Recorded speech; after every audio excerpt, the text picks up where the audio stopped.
My darling wife, I don't feel as if I could hold you tight enough. Do you know, Nora, I have often wished that you might be threatened by some great danger so that I might risk my life's blood and everything for your sake. Oh, now you must read your letters, Torvald. No, not tonight. I want to be with you, my darling wife. With the thought of your friend's death? You're right. It has affected us both. Something ugly has come between us. The thought of the horrors of death. We must try and rid our minds of that. Until then, we will each go to our own room. Good night, Torvald. Good night. Good night, my little singing bird. Sleep sound, Nora. Now, I will read my letters through. He takes his letters and goes into his own room, shutting the door. Never to see him again. Never. Never. Never to see my children again either. Never again. Never. Never. Ah, the icy black water, the unfathomable depths. If only it were over. He has got it now. Now he is reading it. Goodbye, Torvald and my children. He's about to rush out through the hall when Helmer opens his door hurriedly and stands with an open Nora! letter. Ah, What is this? Do you know what is in this letter? yes, I know. Let me go. Let me go out. Where are you going? You shan't save me, Torvald. True? Is this true that I read here? Horrible. No. No, it is impossible that it can be true. It is true. I have loved you above everything else in the world. Oh, don't let us have any silly excuses. Torvald, Miserable creature, what have you done? let me go. You shall not suffer for my sake. You shall not take it upon yourself. No tragic airs, please. Locks the hall door. Here you shall stay and give me an explanation. Do you understand what you have done? Answer me. Do you understand what you have done? Yes. Now I am beginning to understand thoroughly. Oh, what a horrible awakening. All these 8 years, she who was my joy and pride, a hypocrite, a liar, worse, a criminal. The unutterable ugliness of it all. For shame! For shame! I ought to have suspected that something of the sort would happen. I ought to have foreseen it. All your father's want of principle. Be silent! All your father's want of principle has come out in you. No religion, no morality, no sense of duty. How am I punished for having winked at what he did? I did it for your sake. And this is how you repay me? Yes, that's just it. Now you have destroyed all my happiness. You have ruined all my future. It is horrible to think of. I am in the power of an unscrupulous man. He can do what he likes with me, ask anything he likes of me, give me any orders he pleases. I dare not refuse. And I must sink to such miserable depths because of a thoughtless woman. When I am out of the way, you will be free. No fine speeches, please.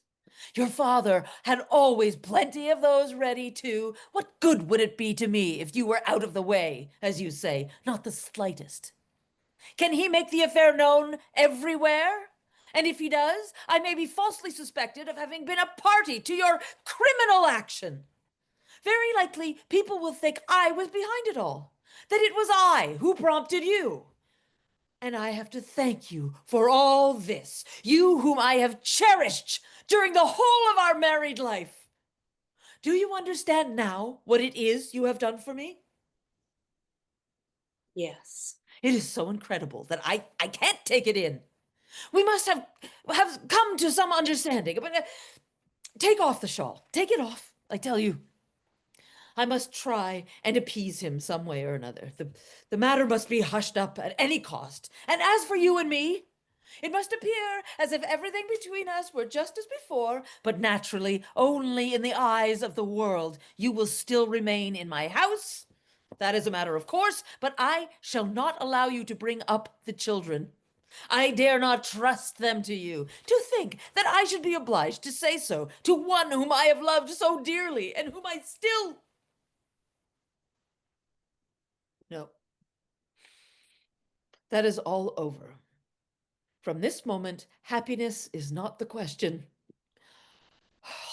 All that concerns us is to save the remains, the fragments, the appearance. A ring is heard at the front door bell. What is that?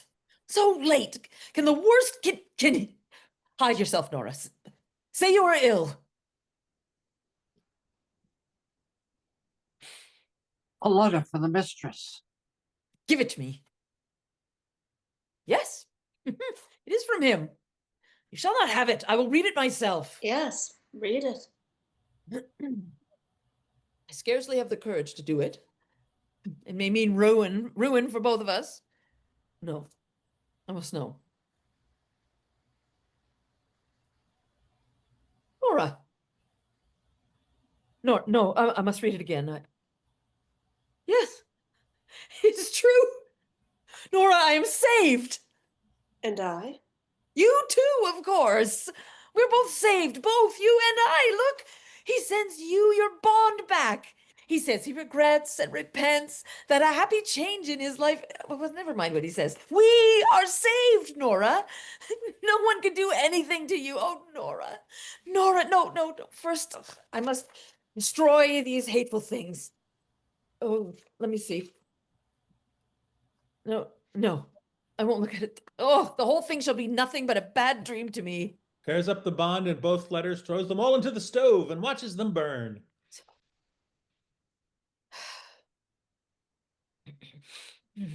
There. Now it doesn't exist any longer. He says that since Christmas Eve, you...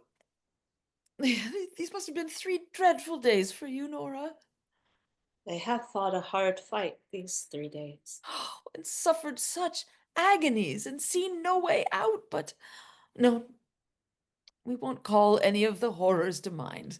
We will only shout with joy and keep saying, it's all over, it's all over. Listen to me, Nora. You don't seem to realize that it is all over. What is this? Such a cold, set face. Oh, my poor little Nora. I quite understand. You don't feel as if you could believe that I have forgiven you, but it is true, Nora, I swear it. I have forgiven you everything. I know that what you did out of love for me. That is true. You have loved me as a wife ought to love her husband. Only you had not sufficient knowledge to judge of the means you used. But do you suppose you are any the less dear to me because you don't understand how to act on your own responsibility? No. Only lean on me. I will advise you and direct you. I should not be a man if this womanly helplessness did not just give you a double attractiveness in my eyes. You must not think any more about the hard things I said in my first moment of consternation, when I thought everything was going to overwhelm me. I've forgiven you, Nora. I swear to you, I have forgiven you. Thank you for your forgiveness. She goes out through the door to the right. Don't go. What are you doing in there? Taking off my fancy dress. Yes, do. Try and calm yourself and make your mind easy again, my frightened little singing bird. Be at rest. Feel secure. I have broad wings to shelter you under. How warm and cozy our home is, Nora. Here is shelter for you. Here I will protect you like a hunted dove that I have saved from a hawk's claws. I will bring peace to your poor beating heart. It will come little by little, Nora, believe me. Tomorrow morning, you will look upon it all quite differently. Soon everything will be just as it was before. Very soon you won't need me to assure you that I have forgiven you. You will yourself feel the certainty that I have done so. Can you suppose that I should ever think of such a thing as repudiating you or even reproaching you? Oh, you have no idea what a true man's heart is like, Nora. There is something so indescribably sweet and satisfying to a man in the knowledge that he has forgiven his wife, forgiven her freely and with all his heart. It seems as if that made her, as it were, doubly his own. He has given her a new life, so to speak, and she has in a way, become both wife and child to him. So you shall be for me after this, my little scared, helpless darling. Have no anxiety about anything, Nora. Only be frank and open with me, and I will serve as will and conscience both to you. What is this? Not gone to bed? Have you changed your things? Yes, Torvald, I've changed my things now. But what for? So late as this? I shall not sleep tonight. But my dear Nora. It is not so very late. Sit down here, Torvald. You and I have much to say to one another. Nora, what is this? This cold, set face? Sit down. It will take some time. I have a lot to talk over with you. You alarm me, Nora, and I don't understand you. No, that is just it. You don't understand me. And I have never understood you either before tonight. No, you mustn't interrupt me. You must simply listen to what I say, Torvald. This is a settling of accounts. Well, what do you mean by that? Isn't there one thing that strikes you as strange in our sitting here like this? What is that? We have been married now 8 years.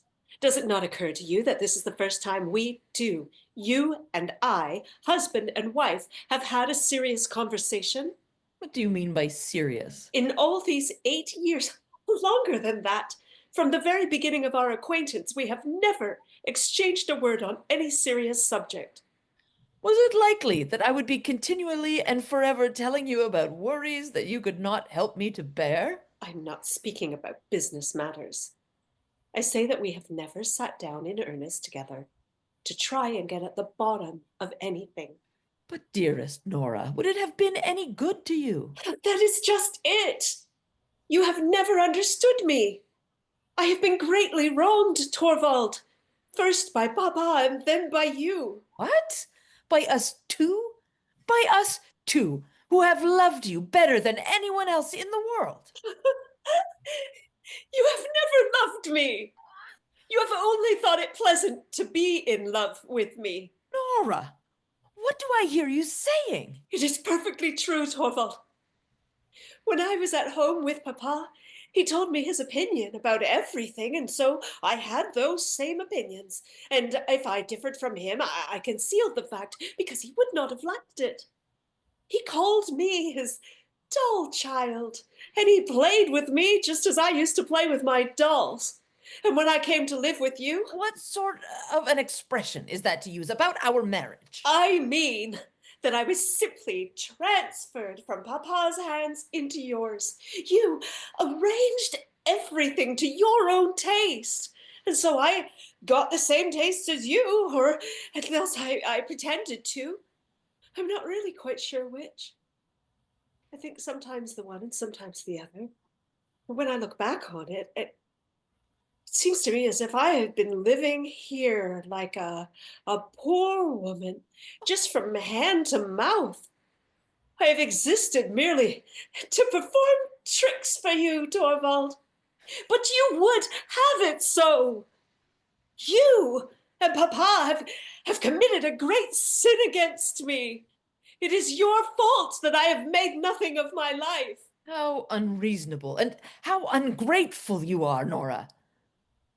Have you not been happy here? No, I have never been happy. I thought I was. It has never really been so. Not happy. No, only merry. And you have always been so kind to me. But our home has been nothing but a playroom. I have been your dull wife, just as at home I was Papa's dull child. And here the children have been my dolls. I thought it great fun when you played with me, just as they thought it great fun when I played with them. And that is what our marriage has been, Torvald. There's some truth in what you say. Exaggerated and strained as your view of it is, but for the future it shall be different. Playtime shall be over, and lesson time shall begin. Whose lessons, mine or the children's? Both yours and the children's, my darling Nora. Alas, Torvald, you are not the man to educate me into being a proper wife for you. And you can say that? And how am I fitted to bring up the children? Nora! Didn't you say so yourself a little while ago? That you dare not trust me to bring them up? In a moment of anger? Why do you pay any heed to that? Indeed, you were perfectly right. I am not fit for the task.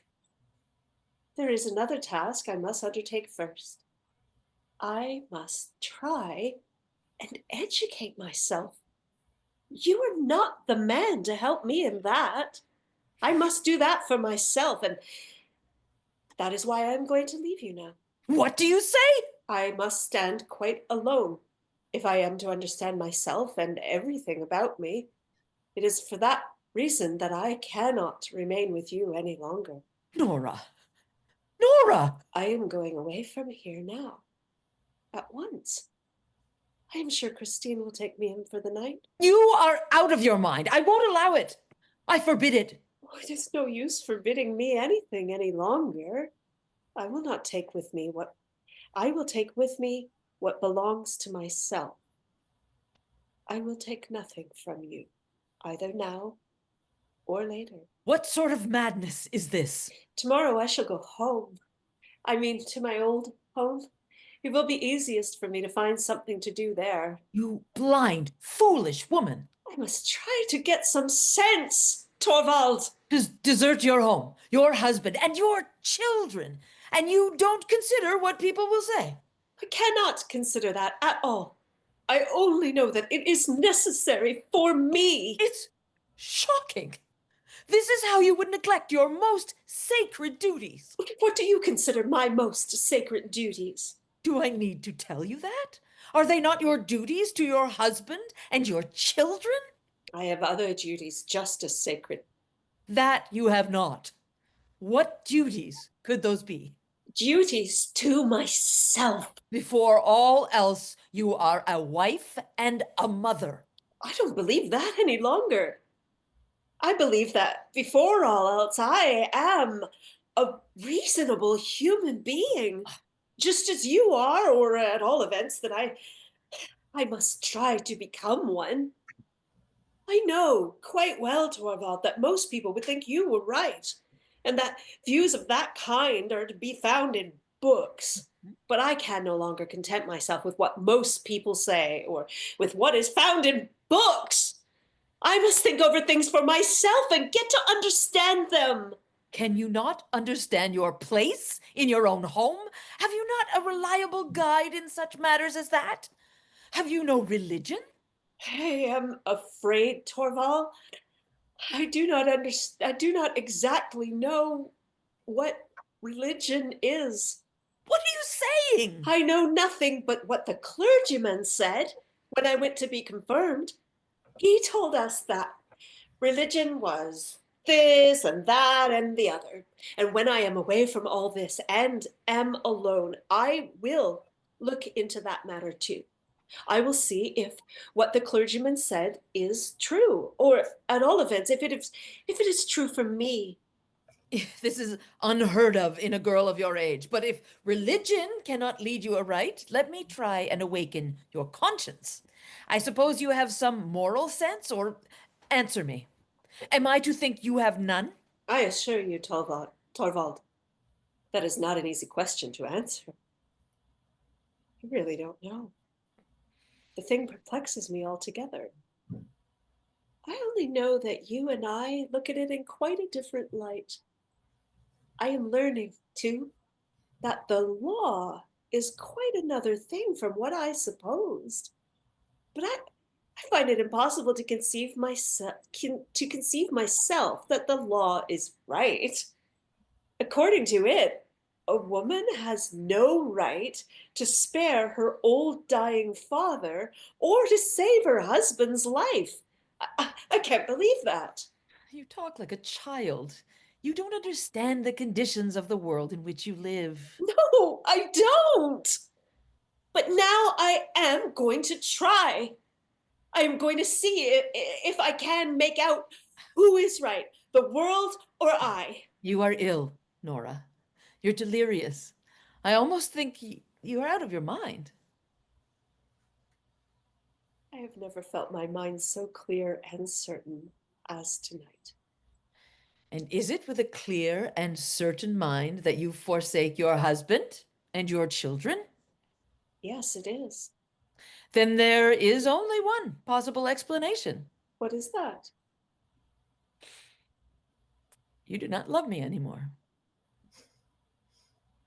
No, that is just it. Nora, and you can say that. It gives me great pain, Torvald, for you have always been so kind to me that I cannot help it. I do not love you anymore. Is that a clear and certain conviction, too? Yes, absolutely clear and certain. That is the reason why I will not stay here any longer. And can you tell me what I have done to forfeit your love? Yes, indeed I can. It was tonight when the wonderful thing did not happen. Then I saw you were not the man I had thought you were. Explain yourself better. I don't understand you. I have waited patiently for 8 years, for goodness knows. I knew very well that wonderful things don't happen every day. Then this horrible misfortune came upon me. And then I felt quite certain that the wonderful thing was going to happen at last. When Kronstadt's letter was lying out there, never for a moment did I imagine that you would consent to accept this man's conditions. I was so absolutely certain that you would say to him, publish the thing to the whole world. And when that was done, Yes? What then? When I had exposed my wife to shame and disgrace. when that was done, I was so absolutely certain you would come forward and take everything upon yourself and say, I am the guilty one. Nora, You mean that I would never have accepted such a sacrifice on your part? No, of course not. But what would my assurances have been worth against yours? That was the wonderful thing which I hoped for and feared. And it was to prevent that I wanted to kill myself. I would gladly work night and day for you, Nora, bear sorrow and want for your sake. But no man would sacrifice his honor for the one he loves. It is a thing hundreds and thousands of women have done. Oh, you think and talk like a heedless child. Maybe. But you neither think nor talk like the man I could bind myself to. As soon as your fear was over, and it was not fear for what had threatened me, but for what might happen to you, when the whole thing was past, as far as you were concerned, it was exactly as if nothing at all had happened. Exactly as before, I was your little skylark, your doll, which you would in future treat with doubly gentle care because it was so brittle and fragile. Torvald! It was then it dawned upon me that for 8 years I have been living here with a strange man and had borne him 3 children. I can't bear to think of it. I could tear myself to bits. I see. I see. An abyss has opened between us. There's no denying it. But Nora, would it not be possible to fill it up? As I am now, I am no wife for you. I have it in me to become a different man. Perhaps. If your doll is taken away from you. But to part from you. No, Nora, I can't understand that idea. That makes it all the more certain that it must be done. Nora, not now. Wait until tomorrow. I cannot spend the night in a strange man's room. But can't we live here like brother and sister? You know very well that would not last long. Goodbye, Torvald. I won't see the little ones. I know they are in better hands than mine. As I am now, I can be of no use to them. But someday, Nora? Someday? How can I tell you? I have no idea what is going to become of me. But you are my wife. Whatever becomes of you. Listen, Torvald. I have heard that when a wife deserts her husband's house, as I am doing now, he is legally freed from all obligations towards her. In any case, I set you free from your obligations. You are not to feel yourself bound in the slightest way any more than I shall. There shall be perfect freedom on both sides. Well, see, here is your ring back. Give me mine. That too? That too. Here it is. That's right. Now it is all over. I have put the keys here. The maids know all about everything in the house, better than I do. Tomorrow, after I have left her, Christine will come here and pack up my own things that I brought with me from home, and I will have them sent after me. All over. All over. Nora, shall you never think of me again? I know I shall think of you, the children, this house. May I write to you, Nora? No, never. You must not do that. But at least let me send you. No, nothing, nothing. Let me help you if you are in want. No. I can receive nothing from a stranger. Nora, can I never be anything more than a stranger to you? Oh, Torvald. The most wonderful thing of all would have to happen. Tell me what that would be. Both you and I would have to be so changed that... Oh, Torvald! I don't believe any longer in wonderful things happening. But I will believe in it. Tell me, so changed that our life together would be a real wedlock. Goodbye. Nora. Nora! Empty. She's gone. The most wonderful thing of all? The sound of a door shutting is heard from below. And That was hilarious. Boom. yeah, We'll all the laugh a humor. second That's all over that it. humor. Yeah, absolutely. yeah. funny. Had no Well, idea. Torvald was pretty funny. Yeah. In spite of Man, himself. man. Pathetic. Yeah, pretty pathetic. Narcissist. Wonderful job, Pompous. everyone. God, Oh, what an asshole. Margo, I love you. But the Please don't connection leave, please between don't leave, please don't leave. connection Please, I know between you're far you away just right now. oh my gosh. To build upon that connection was so beautiful. That was just lovely to do that. Thank you, Nick. Yeah. You all were wonderful. My gosh. I feel like we have the cast of the play right here. I know. Oh, okay. Let's all fly out to California. Yeah. Oh, except maybe Now not. that you've got that awful Why don't producer you- out of the way. Why don't you all come to Canada? Ah. Because they didn't ask Michael to direct this play. Yeah, Canada. Just An because they don't oversight. know him, they might. An oversight. And then maybe they would refuse our visas on the way home, and we'd all have to stay in Canada. Yeah. How Oh, how horrible would horrible. that be? Tragedy, I tell Have to you. stay with us forever. Oh. Yeah. Yeah.